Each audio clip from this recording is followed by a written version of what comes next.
Hey, it's me, Corio, and I'm going to try to paint a bird using what I've learned from painting Warhammer with oil paints. I started just by sketching out a basic outline, and then I realized my source image is an AI picture of a bird with the wrong number of legs, so I switch over to a different bird. And this one I like more anyway because it kind of has a more plump and pleasing body. I begin throwing down some basic colors matching the general values of the area, thinned down with Mona Lisa painting thinner.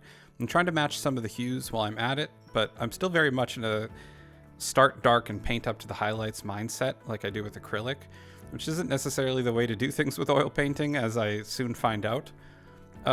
Side note, I'm very excited to paint in a way I can tell people over 30 without getting stared at like I'm talking about collecting toenails, so that's cool. I didn't go into this completely unprepared. I did some research, but if you have any comments or advice, please let me know. I'm a little canvas painting baby. One thing I do know is that to start with thin paint and work up to thicker. So I'm trying to stay very thin early on and just kind of roughly sketch out where things are supposed to be. And here's where I hit the first kind of oh crap moment with oil. With all that red there, it ends up being really hard to paint in the lighter orange. I should have just not painted that area in at all and waited to paint it the orange that I wanted. The paint is just kind of mixing into the red and being devoured by it. And I do eventually kind of work my way up to what I want and start adding a little bit of that yellow there. But it ends up being probably a lot more difficult than it needed to be. Annoyed with his upper body, I switched to his bird belly, which is actually really satisfying to paint. Building it up and blending it into the shadowed area is really easy with oil paint. There are definitely advantages to working with oil, and I'm just kind of starting to learn them.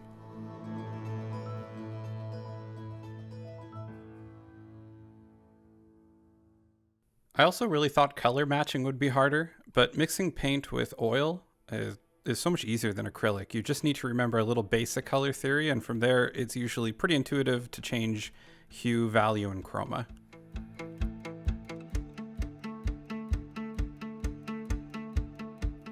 I start feeling a bit paralyzed by the branches and various wood here because I'm realizing this doesn't work like acrylic at all, and I need to think about how the shape of the brush and the existing paint on the canvas will affect what it is that I'm laying down. I know if I go too far into blending and mushing stuff around, it's just going to look like mud. So I slow down, start using less thinner, and get more deliberate with how I apply the paint. It's on its way to looking kind of sort of like the picture, but applying paint boldly is so jarring, and I keep getting this feeling of, oh god, I'm screwing up. Whenever this happens, I back up and I try to look at what I've been painting using my imagination to transpose that little part onto the rest of the painting as a whole and try to visualize what it'll look like when I'm finished.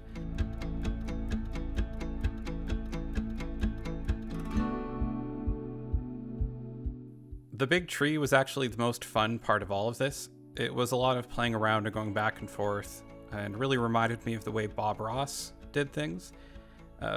Not my level of skill, just the kind of process. I kind of stumbled through this, but my particular array of happy little accidents came out pretty well, I think.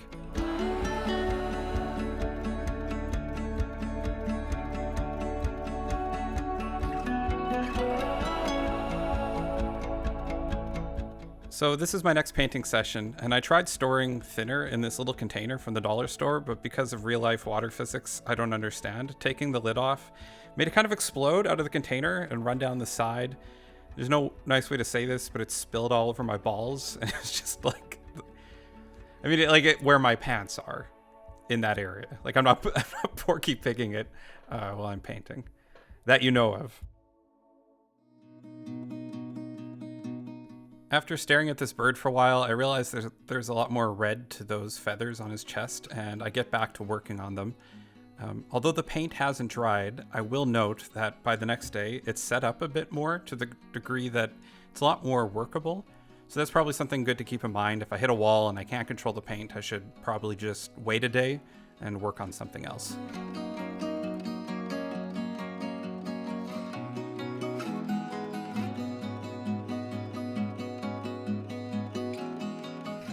The chest is really starting to bother me, but it does keep getting better the more I work on it. I'm starting to realize how oil paint behaves.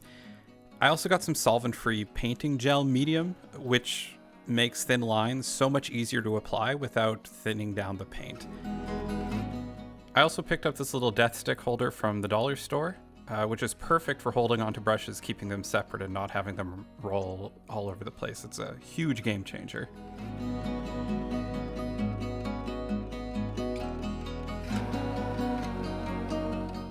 At this point, I'm leaning back from the picture and asking myself, what sucks the most? And that's where I dive in. I guess you could call this the early beginnings of the detailing part of this painting, and where it all really starts to come together. This is also the point where a loved one asked me, "Is that a bird?"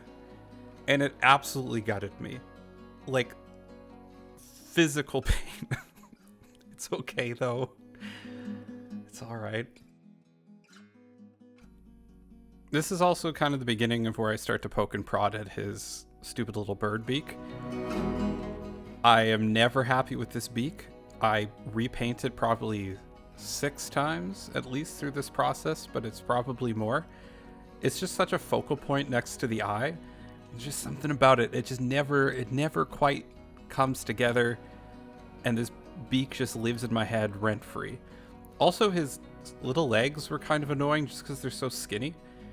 I think the secret in retrospect is working on kind of the highlights a little bit and making it a little bit messier. I think those shadows that I added to his little footies there are a little bit too stark. But this is all good. These are all, like, all these little mistakes that I'm making and all these weird mess ups. It's like my second painting, and I'm going, oh, okay, every single time. Which is the way you want to paint, right? When you're learning. If I went through this whole thing, I just can't get that stupid beak right. If I went through this whole thing not learning anything and not going, oh crap, I screwed up, what would I get out of it, right?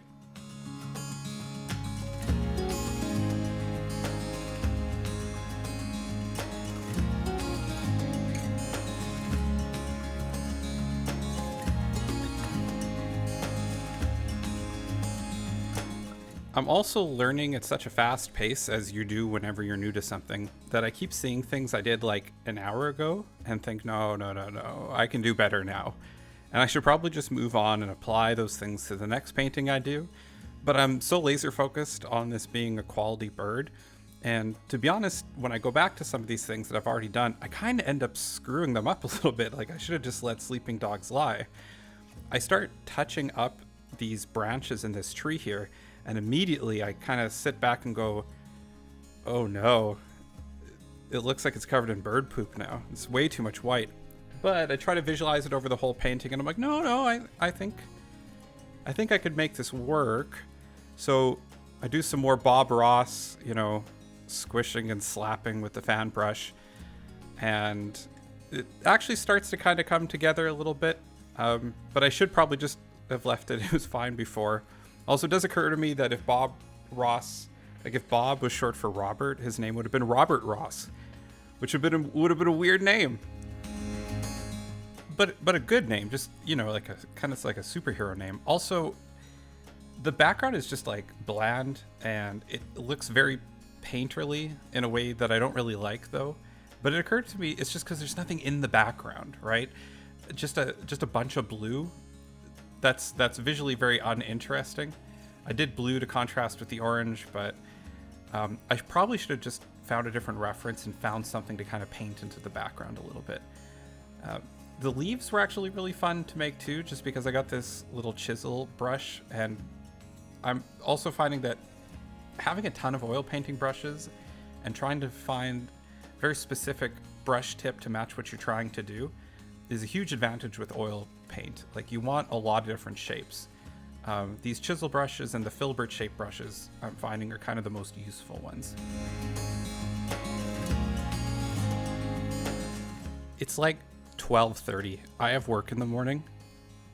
But I gotta just a little bit more with the beak. Maybe if I add up a little bit more. No, too much. No, maybe a little more white. There we go. All right, good enough to put on the fridge. Does it look like a bird now, you son of a...